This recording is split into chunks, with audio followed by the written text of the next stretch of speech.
Get out and reapply if you want to come back in, because you see, at the Bird's Nest, the great stadium that they've built for hosting the Beijing Olympics starting in just 19 days, they are going to know and have the background on every single personage that is at that stadium. And any other foreigner that is in the country are going to be verified, and they will know who they are and what their background is. You talk about a controlled, secure area. This tops them all. If you had a visa and were in China, you are now being asked to leave. They're flushing out every single person that is a foreigner in that country, and you must reapply. And believe me, you won't get in until after the Olympics. Extreme radio for extreme times. This is A View from Space with the Spaceman on AM 640.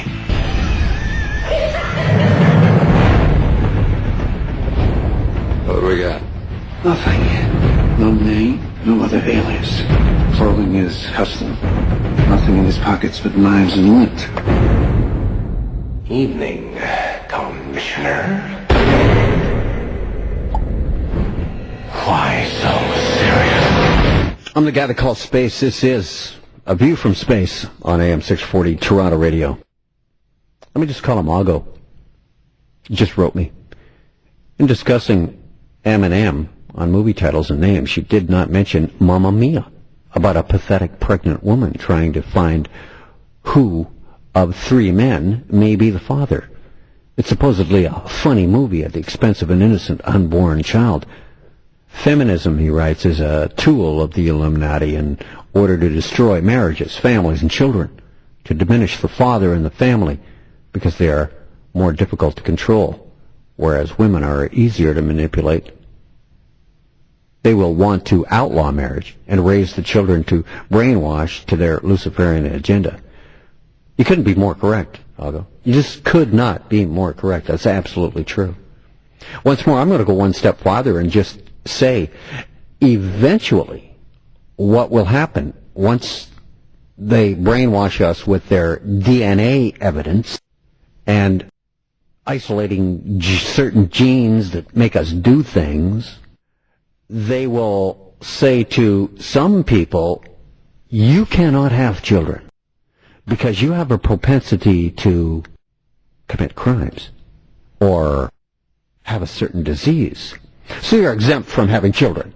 In other words, they're going to be picking the people that have children, much like drone bees in the hive. Yes, the rest of us worker bees. And the queen bee, of course, eats the royal jelly only. That's right, the beehive is exactly how they want the one world government to operate. So, if you want to believe the things that I've been talking about tonight on A View from Space and have on other nights on AM 640 Toronto Radio, that they just happen, go ahead. If you do, though, don't ever try to appeal to logic ever again, because you are a lost soul. Just because I've spoken a lot about all of these intricate connections doesn't mean I think that these events are anything but evil. No good has ever come from any evil act. Speaking of that, your children are on the internet all the time.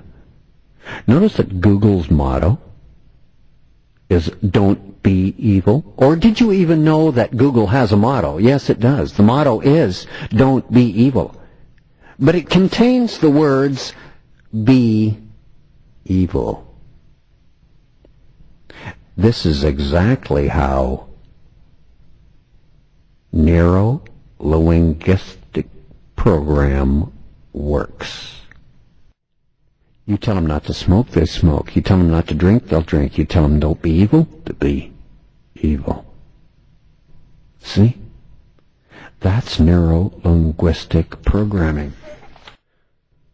All right, the date, January 22nd, which is Heath Ledger's death date, and also Berenguer Saulnier's death date in 1917. The Jesuit priest who knew something, some secret, at Chateau de la Reine in France, supposedly where Mary Magdalene and Jesus Christ settled. And Jesus is buried there, some say. The date, January 22. Picked as a very significant date that connects not only to Berenguer Saulnier, and tightly woven into the Merovingian secret bloodline, and Heath Ledger's death date, but it all intertwines with King Edward VII. King Edward VII, Albert Edward, born the 9th of November. Yes, 9/11. The exact date that Paul McCartney was to have died in a traffic accident. Isn't it astonishing how these all connect? This ties in also, and November 9th of 1966, by the way, was the so-called traffic accident that killed the real Paul McCartney, who, by the way, is performing this weekend at Quebec City's 400th anniversary and causing quite a bit of controversy because the Illuminati love controversy. Yes, they do. Edward VII was King of the United Kingdom and the British Dominions and Emperor of India from, are you ready? Are you sitting down? Are your ears pricked up?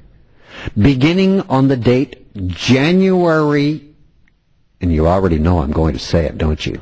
The 22nd, until his death. Edward VII. He was the first British monarch of the House of Saxe-Coburg-Gotha, which was renamed the House of Windsor by his son George V.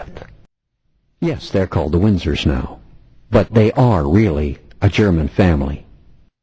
Saxe-Coburg-Gotha. Before Edward VII's ascension to the throne, Edward held the title of Prince of Wales and was heir apparent to the throne longer than any in English or British history. During the long widowhood of his mother, Queen Victoria, he was pretty much excluded from political power and became to personify the fashionable, leisured elite. The Edwardian period, which covered Edward's reign and was named after him, coincided with the start of a new century and heralded really a significant change in technology and society. That is why January 22nd has been used as the death date for these two very, shall we say, prominent personages in Berenguer Saulnier and Heath Ledger. So you see, Heath Ledger really did a huge number on the world. All, of course, arranged by the Illuminati. And I don't even believe he realized it.